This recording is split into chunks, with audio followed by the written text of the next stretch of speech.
And when it's not, it goes down. So, a little guy like that. Can it do a flip? No, it can't do a flip. Let's not. No, just like go like all the way around. I'm recording, by the way. No. All right. How hard is it So anyways, to pick stuff up if you can't stay also, finally it had to open up the claw so that it could obviously pinch things. So, opening this limit switch opens the claw. So. Can it pinch my finger? I guess it could pinch your finger. I mean, if you really like it.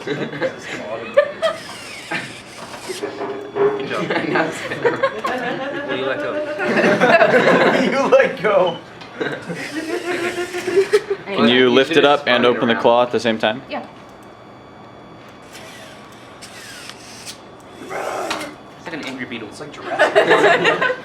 So, Can you spin it? can I spin it and open the claw? No, because what I had, what we actually had as a problem with this project is that the wires. Oh,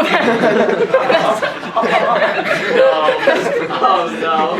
So the wires, if you actually make it, we had to actually change the code because originally the potentiometer where I had it, if it was above a certain value, it would just spin all the way around. And that actually turned out to be a really bad idea because the wires would get caught. And so if it needed to go like this way, for example, it would have to go all the way around. But the wires would get tangled in it, and that proved to be really inefficient for design. So we made that median value where it stopped, and then to the right or left of it on the potentiometer makes it go a certain way.